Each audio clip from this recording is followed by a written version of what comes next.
क्योंकि तुम लोग को पढ़ाई बहुत अच्छा हुआ नहीं। हाँ पिताजी बहुत अच्छा पढ़ाई पढ़े। अच्छा पढ़ाई हो चुका है शंकर और सुशीला। हाँ पिताजी मैं बहुत खुश हूँ, मगर फिर भी ये बात बताता हूँ कि शंकर और सुशीला, तुम्हारा माँ सब दिन की आता था कि मेरी माँ गेट पर लोटा में पानी लेकर के खड़ी रहती थी। हाँ पिताजी आप सच कह रहे हैं। आज ऐसा बात है पुत्री, क्योंकि तुम्हारा माँ को तो जानती है कि दर्द की बीमारी है। हाँ पिताजी माँ को तो बचपन से उनकी पीठ में दर्द हो रही थी। ये जानती है कि मेरी माँ को दर्द की बीमारी है, तो ऐसा समझो पुत्री, तुम्हारा माँ को दर्द जाग चुकी थी। मैंने डॉक्टर की बुला करके मैंने तुम्हारा माँ को इलाज किया। इलाज करने के बाद वो डॉक्टर ने बोली हमसे नहीं, सुई लगा दिया हूँ, थोड़े देर के लिए इसको आराम की जरूरी है। तो तुम्हारा माँ अभी आराम करती है, तब तक के लिए दोनों भाई बहन हाथ पैर धो करके भोजन कर लो, उसको बाद अपनी माँ से मिलना। नहीं नहीं पिताजी, मैं बचपन से मैं अपनी माँ के हाथों भोजन कर रही थी, आज मैं आपके हाथ से भोजन कैसे?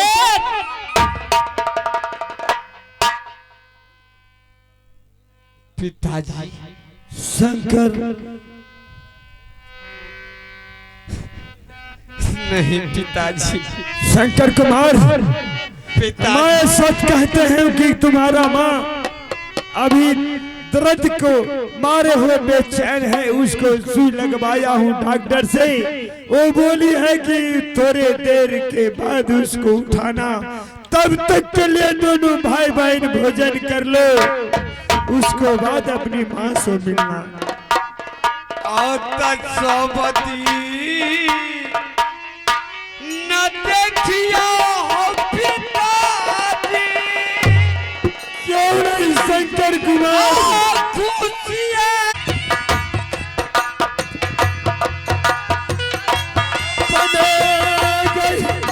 पागल हुआ दुनिया सारा सारा से नरे शंकर दिया जाता बोला या पिता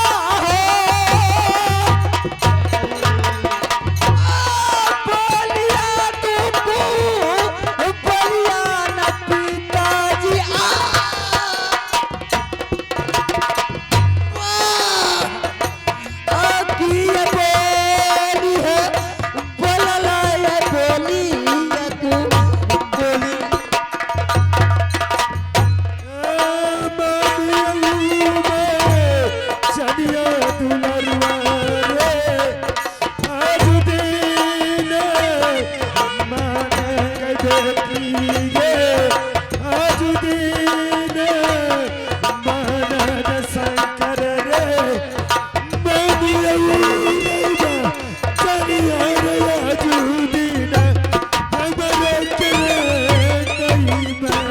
शंकर कुमार, पिता शंकर और बेटा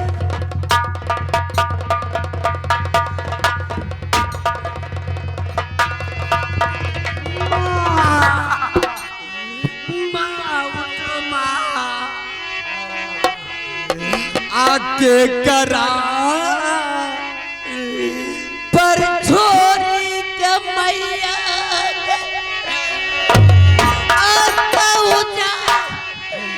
पागल गई मैया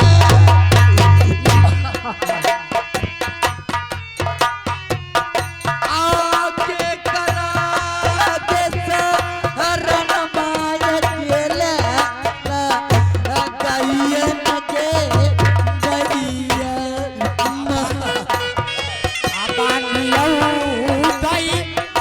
राजा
दीना बानन शंकर हो आदिल में धई रजबार बाजुआ आया जुबान हो दिला में धई रजबार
शंकर और सुशीला चलो अपनी माँ को उकपाती लगा को करके मंत्री मालिक हो ये कौन सा नदी है? ये नदी नहीं जान लो तू नहीं मंत्री उसरी इनाय अपंडुली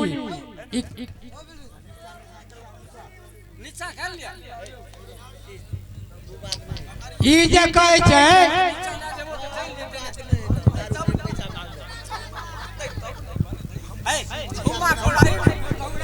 हेलो हेलो